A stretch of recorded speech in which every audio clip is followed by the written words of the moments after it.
வணக்கம் நண்பர்களே, முக்கிய செய்திகளை இந்த பதிவில் பார்க்க போகிறோம். எலெக்ஷன் கமிஷன் தரமான சம்பவம் பண்ணியிருக்காங்க.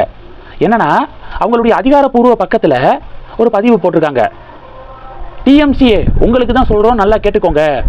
இந்த தேர்தல் வெஸ்ட் பெங்காலில் நடக்கக்கூடிய இந்த தேர்தல் ஃபியர் ஃப்ரீ எலெக்ஷனாக இருக்கும், வயலன்ஸ் ஃப்ரீ எலெக்ஷனாக இருக்கும், இன்டிமிடேஷன் ஃப்ரீ எலெக்ஷனாக இருக்கும். இன்டிமிடேஷன் அப்படின்னா மிரட்டல், எந்த விதமான மிரட்டல்களும் இல்லாத தேர்தலாக இருக்கும்.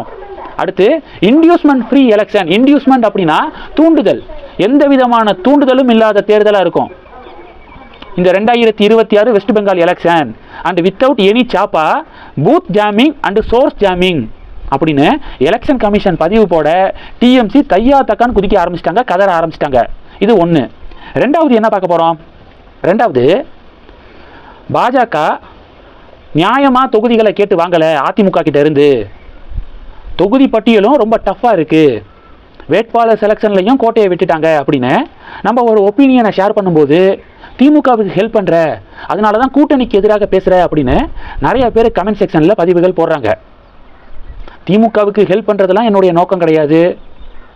கஷ்டப்பட்டு 2024 தேர்தலில் கடினமான உழைப்பை போட்டு பாஜக தொண்டர்கள்லாம் வேலை பார்த்தாங்களே, 12% வாக்குகளை வாங்கினாங்களே, அவங்களுடைய உழைப்புக்கு அங்கீகாரம் கிடைக்கல அப்படிங்கிற வருத்தத்தில் தான் இதை நான் தொடர்ந்து பதிவிடுறேன். தொடர்ந்து பதிவு செய்வதற்கான காரணமும் அதுதான். பாஜக தொண்டர்களுடைய உழைப்பு வேஸ்ட்டாக போயிருச்சே அப்படிங்கிறது தான். இப்போது 27 தொகுதிகளில் போட்டியிட்டா எவ்வளோ ஓட் ஷேரு பிஜேபிக்கு வந்து நிற்கும்னு நினைக்கிறீங்க? மேக்ஸிமம் 5%. நான் சொல்கிறது மேக்ஸிமம் 4லேருந்து 5% வாக்குகளில் தான் பாஜக வந்து நிற்கும். நிறைய பேர் என்ன சொல்கிறாங்கன்னா, 2029 தேர்தல் தானே நமக்கான தேர்தல், இது மாநில தேர்தல் தானே அப்படின்னு சொல்லிட்டு சில பேர் அவங்களே சமாளிச்சுக்கிறதுக்காக சொல்லிக்கிறாங்க. ஏன், எவ்வளவு மாநிலங்களில் பாஜக ஆட்சியில் இருக்குது? பாஜக மாநிலத்திலையும் ஆட்சியில் இருக்காங்க, மத்தியிலையும் ஆட்சியில் இருக்காங்களே. எவ்வளவு மாநிலங்களில் பாஜக ஆட்சி செய்யக்கூடிய மாநிலங்கள் இருக்குது. அப்போ அதில் ஒன்றாக தமிழகம் வர வேண்டாமா?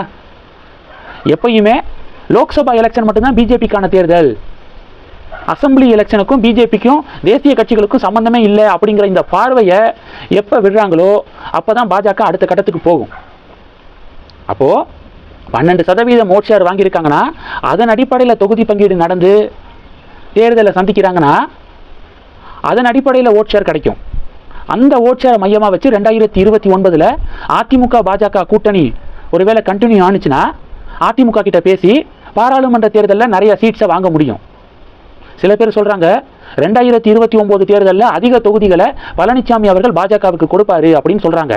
எனக்கு அதில் எல்லாம் உடன்பாடு இல்லை. 2029லையும் பிஜேபியுடைய ஓட் ஷேர் அடிப்படையில் தான் தொகுதி பங்கீட பண்ணுவார் பழனிசாமி. 12% வாங்கி நிரூபித்து காமிச்ச பிறகே 27 சீட்டை தான் ஒதுக்கியிருக்காரு.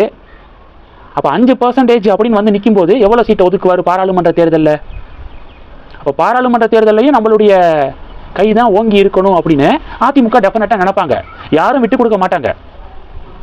அப்போது பாஜக தான் உஷாராக இருந்திருக்கணும், தங்களுக்கு தேவையானதை கேட்டு பெற வரைக்கும் அவங்க அழுத்தம் கொடுத்துருக்கணும்.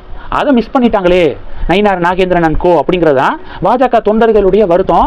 அதை தான் நம்ம சேனல் வாயிலாக நான் வந்து வெளிப்படுத்துகிறேன். மற்றபடி திமுகவுக்கு ஹெல்ப் பண்ணணும் அப்படிங்கிற எந்த நோக்கமும் கிடையாது.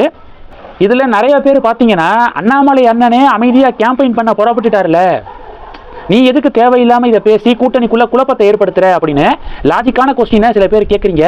அதனை ஏற்று தேர்தல் முடிகிற வரைக்கும் என்டிஏக்குள்ளே குழப்பம் ஏற்படுற மாதிரி எதையும் நான் பேசலை. தேர்தல் முடிவுக்கு அப்புறம் நம்ம டீட்டெயிலாக பேசலாம், ஒன்றொன்றையும் தேர்தல் முடிவுக்கு அப்புறம் நம்ம டீட்டெயிலாக எக்ஸ்பிளைன் பண்ணலாம். ஆனால் எலெக்ஷன் முடிகிற வரைக்கும் கூட்டணிக்குள்ளே அதிமுக அதை பண்ணிருச்சு இதை பண்ணிருச்சு அப்படின்னு எதையும் நான் பேசலை. நிறையா ஃபாலோவர்ஸுடைய நிறையா ஃப்ரெண்ட்ஸுடைய கமெண்ட்ஸை ஏற்று இதை நான் வந்து இந்த டிசிஷன் எடுக்கிறேன். இது 2. 3வது என்ன பார்க்க போகிறோன்னா, பவன் கேரா இருக்கார்ல, அஸ்ஸாம் போலீஸ் தேடிக்கு இருந்தாங்கல்ல, என்ன பண்ணார் அப்படிங்கிறத நான் 2 வீடியோவில் எக்ஸ்பிளைன் பண்ணிட்டேன். அதனால் இந்த வீடியோவில் மறுபடியும் அரைச்சமாகவே அரைக்க வேண்டாம். பவன் கேராவை அஸ்ஸாம் போலீஸு தேடுறாங்க. இவர் திடீர்னு ஒரு வீடியோ ஒன்று வெளியிட்டிருக்காரு.